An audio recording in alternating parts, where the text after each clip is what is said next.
नमस्कार, आप देख रहे हैं टीवी 9 राजस्थान। मैं हूं अम्बेश श्रीवास्तव और 8 PM शो।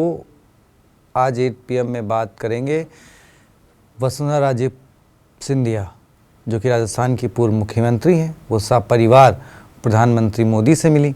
मानवेंद्र सिंह, उनकी पत्नी निहारिका सिंह, साथ में उनके दोनों बच्चे।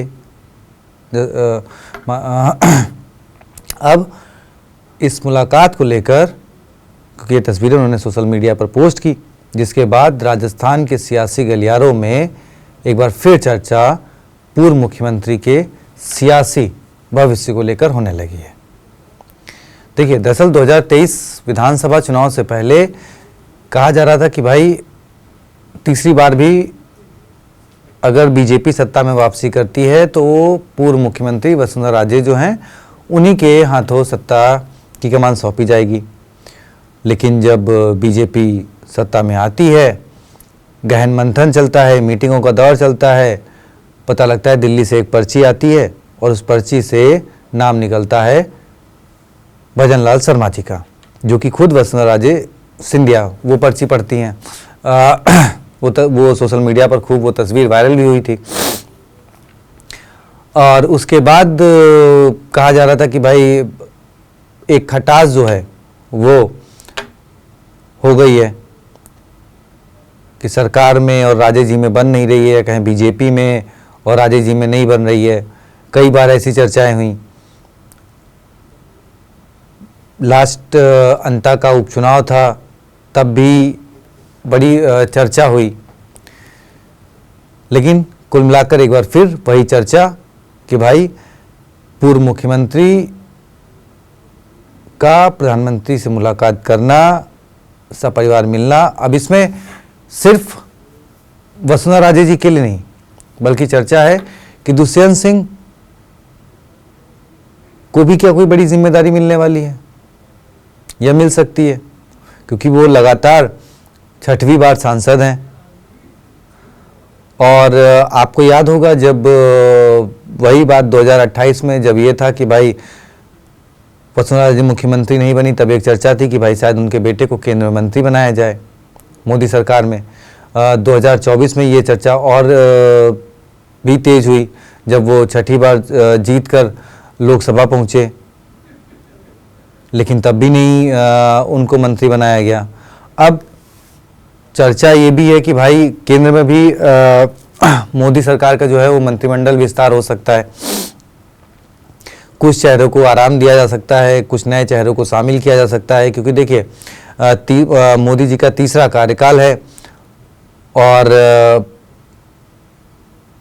ऐसे में वो उनको कहीं ना कहीं कुछ लोगों को खुश करने की कवायद भी है, जिसके चलते जो है मंत्रिमंडल विस्तार किया जा सकता है, कुछ नए चेहरों को मौका दिया जा सकता है और उसमें दुष्यंत सिंह भी हो सकते हैं।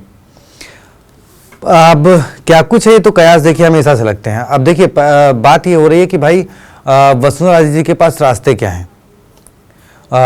राजस्थान के मुख्यमंत्री वापस से बनना थोड़ा मुश्किल है।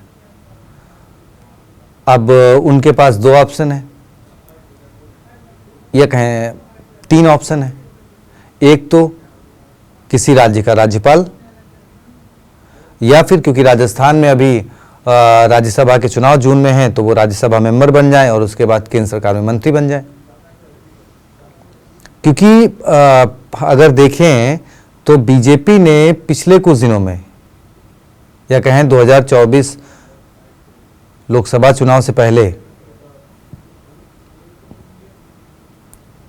कई राज्यों के मुख्यमंत्रियों को जो है, संभावित मुख्यमंत्रियों को या मुख्यमंत्रियों को जो है केंद्र में मंत्री बना लिया। मनोहर लाल खट्टर हरियाणा केंद्र में मंत्री हैं। शिवराज सिंह चौहान मध्य प्रदेश 2023 तक मुख्यमंत्री थे, सरकार रिपीट हुई, मोहनलाल यादव को मुख्यमंत्री बना दिया गया, शिवराज सिंह चौहान को दिल्ली बुला लिया गया। अब उसी तरह चर्चा है कि भाई अब 23 में तो वसुंधरा राजे जी मुख्यमंत्री नहीं बनी, क्योंकि उन्होंने विधानसभा चुनाव लड़ा था, ना तो उनसे लोकसभा चुनाव लड़वाया गया, ना उन्हें इस्तीफा दिलवाया गया।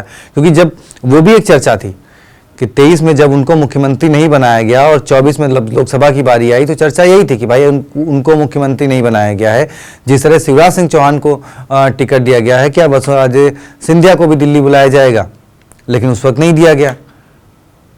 अब जब 24 के मतलब जून में राज्यसभा के इलेक्शंस हैं तो फिर एक बार चर्चा है कि भाई हो सकता है राजस्थान की राज्यसभा से उनको दिल्ली बुला लिया जाए और दिल्ली में मंत्री पद दिया जाए, क्योंकि बीते दिनों हाल ही में आपने देखा बिहार के मुख्यमंत्री नीतीश कुमार को जो है बीजेपी ने जो है राज्यसभा के लिए बुला लिया। अब उन्होंने इस्तीफा अभी दिया नहीं है, लेकिन हाँ संभवतः वो इस्तीफा दे देंगे और बिहार को एक नया मुख्यमंत्री मिलेगा। तो अब वसुंधरा राजे सिंधिया राज्यपाल बनना प्रेफर करेंगी, राज्यसभा जाएंगी, केंद्रीय मंत्री का पद लेना प्रेफर करेंगी। और अब बात यह भी है कि अगर वो केंद्रीय मंत्री बनती हैं फिर दुष्यंत सिंह का क्या होगा? क्या दुष्यंत सिंह राजस्थान सरकार में कहीं एडजस्ट होंगे? क्योंकि वो भी 6 बार के सांसद हैं और ऐसे में एक ही परिवार से 2-2 मंत्री तो नामुमकिन है। तो अगर दुष्यंत सिंह को केंद्रीय मंत्री बनाया जाए, वसुंधरा जी राज्यपाल बन जाएं, ये संभावना बन सकती है। या फिर वसुंधरा जी केंद्रीय मंत्री बने और दुष्यंत जी को राजस्थान में एडजस्ट किया जाए, यानी झालावाड़ की सीट फिर वसुंधरा जी को छोड़नी पड़ेगी, फिर वहां से उपचुनाव होंगे जिसमें दुष्यंत सिंह किस्मत आजमा सकते हैं झालरापाटन, और फिर वो प्रदेश सरकार में मंत्री बन सकते हैं। वैसे किसी भी संभावना से इनकार नहीं किया जा सकता है, क्योंकि देखिए राज्यवर्धन सिंह राठौर 2 बार के सांसद थे, पहली सरकार में मंत्री बने थे, NDA 2 में मंत्री भी थे और NDA फर्स्ट में, लेकिन अब प्रदेश सरकार में मंत्री हैं। 2023 में उन्होंने विधानसभा का चुनाव लड़ा, जीते और सरकार में मंत्री बने। कई सांसदों को बीजेपी ने टिकट दिया। बाबा बालकनाथ वो भी सांसद थे, वो भी लड़े विधानसभा। तो कुछ भी हो सकता है, बीजेपी की सरकार में सब कुछ संभव है। हाँ, आप उम्मीद ये भी नहीं कर सकते कि ये हो ही जाएगा, लेकिन हाँ हर चीज से इनकार भी किया नहीं जा सकता, क्योंकि कुछ भी हो सकता है। अब देखिए राजस्थान, मध्य प्रदेश, छत्तीसगढ़ और जिन राज्यों में या दिल्ली जो मुख्यमंत्री बने, जो चेहरे, जो नाम, वो कभी कहीं चर्चा में ही नहीं थे। तो कुछ भी हो सकता है, और इस कुछ भी में अभी राजे के खाते में क्या कुछ होना बाकी है ये तो वक्त बताएगा, और शायद राजे भी उस चीज का इंतजार कर रही हैं। चलिए, खैर आपको क्या लगता है कमेंट बॉक्स में बताएं, वीडियो को शेयर करें, चैनल को सब्सक्राइब करें। शुक्रिया।